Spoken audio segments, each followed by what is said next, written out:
Ever since Metal Gear Solid first launched on PlayStation in 1998, the series has been closely tied to PlayStation. Some games were exclusive to PlayStation.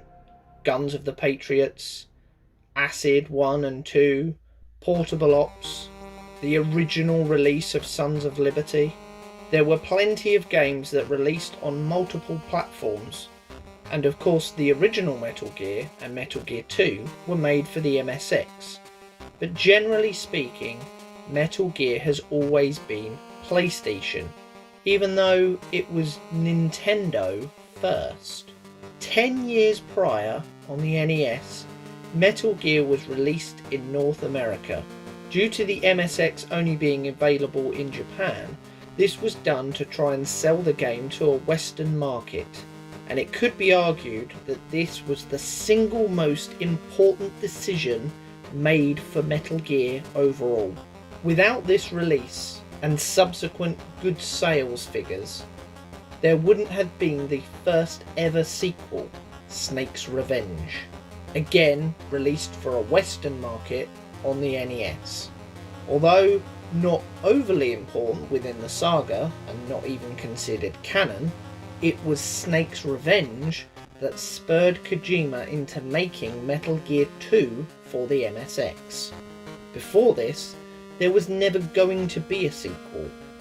Metal Gear was to be a one and done, but Nintendo helped birth the saga as we know it. After all, Metal Gear was used as a basis for large parts of Metal Gear Solid, and Metal Gear Solid was a soft reboot using lots of ideas from its predecessors.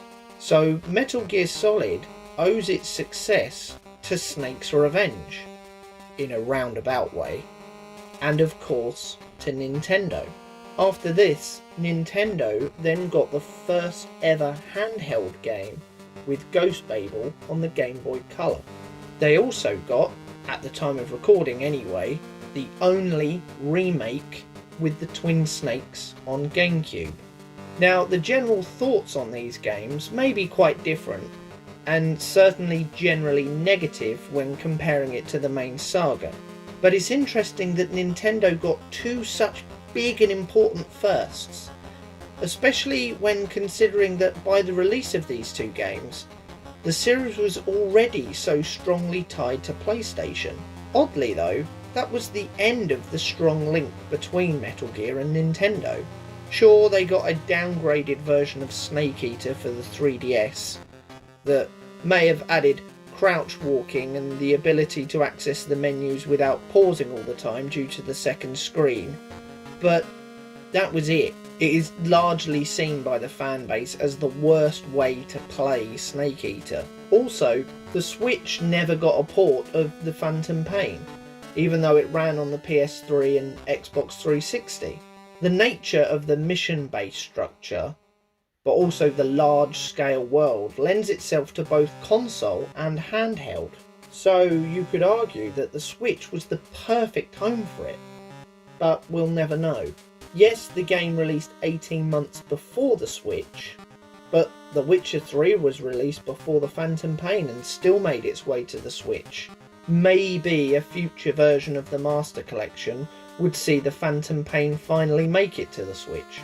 After all, they did get a version of the Master Collection Volume 1, a version that I purchased and have reviewed. I wonder going forward what Metal Gear has in store for Nintendo. It was once such a vital and important part of its growth and development, but Metal Gear Solid Delta will not be coming to Nintendo at launch. Maybe it will end up on the Switch 2, or whatever the sequel is going to be called. Maybe one day, maybe not. Nintendo also have multiple classic games to play on virtual consoles via an online subscription. Will Ghost Babel ever make its way to the Game Boy Color version of that? The Switch could also be a perfect home for re-releases for other handheld games, especially if they don't make it to future versions of the Master Collection.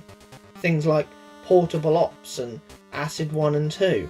Hell, they could even forego the digital version of Ghost Babel for the online subscription and just re-release Ghost Babel for the Switch. I'm sure it would sell. How much experience do you have with these Nintendo-based Metal Gear games? Please share them in the comments below.